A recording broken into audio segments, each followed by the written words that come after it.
Garry Edwards. This is another of my video tutorials on lighting. Somebody asked me why I always film myself with a flash head next to me. Well, I make these videos on my own, and the flash head is here so that I've got something to focus the camera on. Because I look even worse with my face out of focus, believe it or not. Right, I've done a few videos on different types of lighting, and I've started running out of subjects.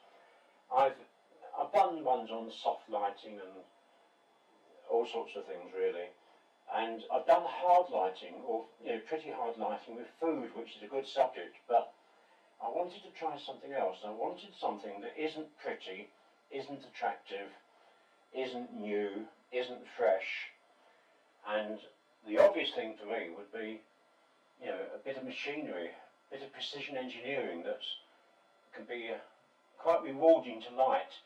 The problem is I couldn't find anything. Well, I did eventually, and what I found is this antique shotgun. Now this is exactly 100 years old, made in 1926. At the time it was made, it was a very, very basic tool of a shotgun. It would be designed to put food on someone's table. It wasn't. You can get some very fancy ones with ornate engraving and gold leaf, and they cost a fortune. They look very pretty. They do the same job as a cheap shotgun, but they do look nice. This one was never designed to look nice. It doesn't have any engraving at all on it. It's a very basic workmanlike tool, and it's also had 100 years of use. And when these things came out, the only type of ammunition available for shotguns was what we call black powder, which is gunpowder, and it creates clouds of thick, dense smoke, clouds of it, plus a lot of flame. You see these things in the old war movies, but they play it down. It's much stronger than you might think, and that coats every surface with muck that you really can't get clean very easily. So this gun has got what I think the antique people call patina, and I call muck. It's got signs of character, and that's what I wanted to photograph. So I'm using hard lighting just to illustrate how to light something, or how I like to light something when we're trying to show up the character and not make it look pretty. So the first thing, rather obviously, is that we don't want to use soft lighting, because soft lighting does not suit. We want hard lighting. Hard lighting is going to show up every speck of dust, every bit of muck, every little dent in the stock, every time someone's dropped it or damaged it in any way, it will show. And that's the type of lighting we want for it. Now there are a couple of bits on it that I draw particular attention to, and it's quite hard to show you holding this, so I'll take it apart and make it easier.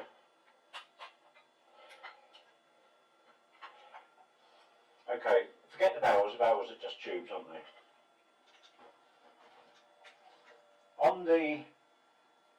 On the stock here, the triggers, not really bothered about the triggers.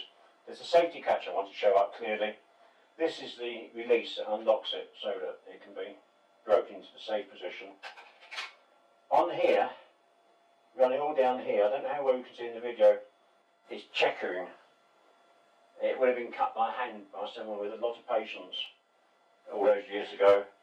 It's not decorative, it's actually serves a purpose, because when you hold a gun, you've got to be able to hold it firmly, and the checkering helps. And on this bit, this is the fore end, again you've got this checkering, and that checkering, this is a left-handed gun, and I shoot left-handed. So I'm holding that with my right hand, and it gives me a good grip. And if your knowledge of firearms has been learned from watching the movies, where they're using plastic ones that don't make a noise and don't have any recoil, the real things are very different. The recoil on these is pretty solid, so that's what the checkering is for. So we want to show the checkering, so I've lit it specifically to highlight the checkering and all the bits that really matter, including this bit, which is just a push button to release the forend to allow the gun to be field stripped. There's a convention to be followed here. All shotguns must always be handled in this open or broken condition because they can't be fired. If a gun's closed, you know, okay, it's not loaded, but all accidents with shotguns happen when with a gun that's closed that someone thought was empty. So they're always handled open, they're always photographed open, and so what I'm trying to do in these photos is to show as much of the mechanism as I can. Unfortunately, these old side-by-side design guns don't open very far. They open far enough, but they don't have to open far. So it's difficult to sort of get inside them, but I've done what I can. If we look at modern gun, this is an over-under. As you can see, they open far more. But we have to work with what we've got. The first thing I had to do was to sort out the key light. The key light is the light that provides the overall scene. In most shots, I would say key light does 80% of the work, 90% of the work, and any other lights that we add do just a little bit. With this one, the key light is just creating the overall shape. It's doing less work than the lights that I brought in separately. What I did, I didn't want a softbox because I don't want the light soft. I simply got a flash head, well, this flash head, and I put it in the corner, and I pointed at the ceiling above my head, and my subject was maybe 4 feet in front of me, and I only lit a small part of the ceiling so that we had a fairly small hard light, because I wanted to create strong shadows. I didn't want to create soft, gentle shadows.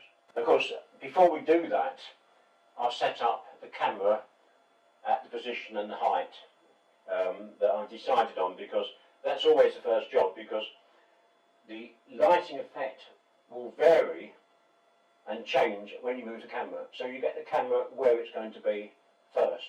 All lighting comes after that. This is the first shot we've got, and it's creating a highlight along the barrel, which is all we wanted to do. It shows the shape of the thing.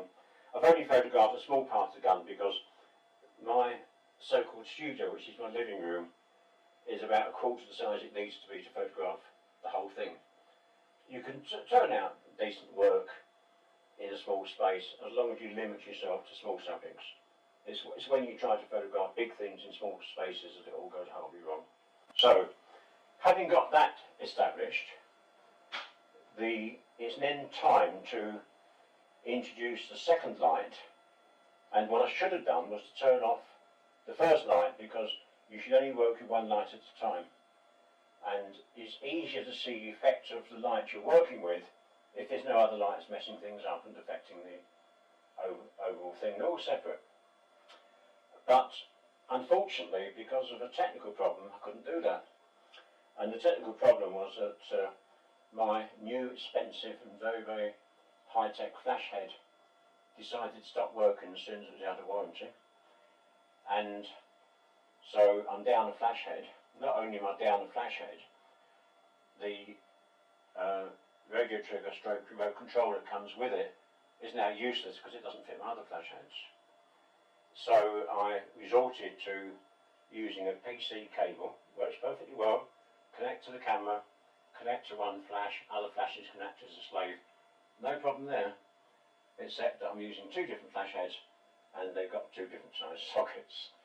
So I had to have the key light plugged in all the time so it could fire the second one as a slave. The second one was with this honeycomb. It was coming from behind it, skimming across the top, and that honeycomb stopped the light spreading where it wasn't wanted. Some light did go where it wasn't wanted, but it was behind the subject. It was behind where it couldn't be seen, so it didn't matter. And it outlined. Anyway, this is a picture, and what we have to do, because none of us know the answers, because we're not miracle workers. Some professionals pretend that they have all the answers. Well, trust me, they don't. We all experiment, we try things out. And I might try a range of about 3 stops of brightness to see which one works best. And it's easy to do that if you've only got one light. But anyway, I did that. Then the next step was to light a fussy awkward little bit along here. That's quite hard to get to, and I used my new projector spot lamp on that, and what I've got on that is two gobos that are slots, and here they are, and those slots, angled correctly, just created light that ran along here exactly as I wanted to, and I sort of arranged it carefully, and it's in sharp focus, and then I put it out of focus so we didn't get any hard-edged lines on it, which is what we want. The only downside of using that spot lamp is that because I'm down a flash head, I didn't have a flash head to fit it to, which means that I had to use my Godot's LED light, which currently is lighting this video, and that is okay. In fact, it's spot on because it's more efficient than the flash in some ways, and also because it's much easier to demonstrate what you're doing and see what you're doing in a video with that bright light. The problem with it, however, is that when I'm using flash indoors, I normally, like most people, set the camera at 125th of a second. 125th of a second is such a short time that any unwanted ambient light, stray light that's floating about the place, coming through a window somewhere, is going to have no effect or no measurable effect. But because I had to use the continuous light, I had to slow the shutter speed down to, I think it was 1/8 in the end, after a bit of experiment. 1/8 of a second did introduce some unwanted ambient light, which has unfortunately made it difficult to get everything as controlled as I'd like it to be. Anyway, I've done what I can. See how straightforward it is when you try these things. Just take your time, think about it, experiment, and if it goes wrong the first time or the first 20 times, that's what learning is about, isn't it? It doesn't matter. One final point that I want to make, I make these videos, I know I'm no good at it, I know I'm the world's worst presenter, and I know that I'm showing or teaching a very, very niche subject that nobody's interested in, but it would be nice if more people saw these videos.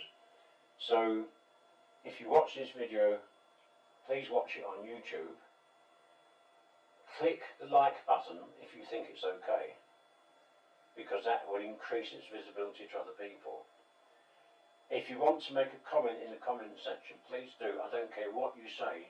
If you think it's the worst video on lighting you've ever seen, then say so, I don't care. But if you make a comment, again, it makes it more visible. And if you also subscribe to my tiny channel, that again will increase visibility. So, you know, I might get 20 people watching instead of 10, which will help. Okay, anything not covered in this tutorial or in this video, please feel free to ask questions or make comments in the thread, and enjoy yourself.